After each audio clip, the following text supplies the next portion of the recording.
भाभी क्या बना रही हैं? उपमा बना रही हूँ दीदी। ठीक है, उपमा बना रही हैं माँ? 2 दिन से उपमा ही बना रही हैं। ये नहीं कि बेटी आई है तो नाश्ता अदल बदल के बनाएं। नहीं,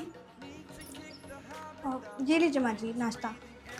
ड्राई फ्रूट्स नहीं डाली हो क्या उपमा में? ड्राई फ्रूट्स ख़त्म हो गए माँ जी, 15 तारीख को इनकी सैलरी आएगी तब मंगवा दूंगी। जब मेरी बेटी आती है तभी सब खत्म हो जाता है। दीदी कहाँ है?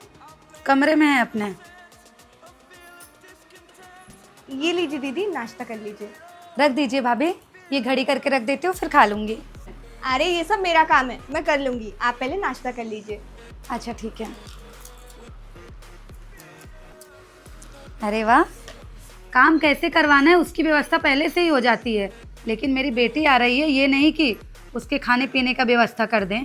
किसे सुना रही हो माँ? कोई बात नहीं दीदी, शादी के बाद हर माँ का यही हाल हो जाता है। आप मुझे समझती हैं, मेरे लिए यही काफ़ी है। जैसे नाश्ते में उपमा बना दी, वैसे खाने में भी खाली आलू की सब्जी बना देना। मेरी बेटी चली जाएगी तब हरी सब्जी मंगाना और खाना। इतनी महंगाई जो बढ़ गई है। आप नहीं खाएंगी माँ जी, सारी सब्जी घर में अकेले मैं ही खाती हूँ। और आपको ये कैसे पता चल गया कि मैं आलू की ही सब्जी बनाने वाली हूँ? अब इतना बोल दी हूँ तो मंगा लोगी। माँ जी, दीदी इस घर की मेहमान नहीं है, बेटी है। जो खाऊंगी वही उनको भी खिलाऊंगी। सिर्फ आलू की सब्जी तो हम लोग कभी नहीं खाते। तो आज भी कौन सा बनाऊंगी, और बनाने के पहले ही आपको दिखा देती हूँ कि मैं क्या बनाऊंगी। हर बार मेरे आने के बाद तू भाभी के साथ ऐसा क्यों करती है? तुझे ऐसा क्यों लगता है कि अगर तू नहीं रहेगी तो भाभी मुझे भूखा मार देंगी?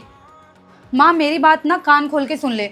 अगर तू ये हर बार खाने पीने को लेके झगड़ा करती रही ना तो मैं मायके आना ही बंद कर दूंगी। लेकिन बेटी मैं तो तेरे लिए क्या, मैं तो माँ जब मेरी शादी नहीं हुई थी तो क्या तू मुझे हर दिन नए नए नाश्ता खिलाती थी? क्या हर दिन अलग अलग सब्जी बनती थी हमारे घर में? नहीं बनता था माँ, हर दिन वही खाना और सेम नाश्ता बनता था। बल्कि मैं ही बनाती थी, खिलाती थी, झाड़ू पोछा बर्तन कपड़ा सब कुछ अकेले करती थी माँ। बल्कि भाभी आ गई है तो हमें कितना आराम हो गया है। पहले से हमारी स्थिति ना बहुत ठीक हो गई है। पहले तो दाल चावल अचार और चाय, बस। सच कहूँ माँ तो जब ससुराल से यहाँ आती हूँ ना तो बहुत सुकून में रहती हूँ, आराम से बैठ के खाती हूँ। वो किसकी वजह से? सिर्फ भाभी की वजह से। और क्या चाहती है माँ कि भाभी अपना सुख चैन भी मुझे दे दें? राजमा भिगा के रखी थी माँ जी, वही बनाऊंगी। बना दो बहू, जब ननद अपनी भाभी से खुश है तो मैं भी खुश हूँ। हाँ माँ, खुशी रहा करो, क्योंकि आजकल के घरों में बहुत पैसे तो हो जाते हैं लेकिन सुख शांति बहुत मुश्किल से मिल पाती है।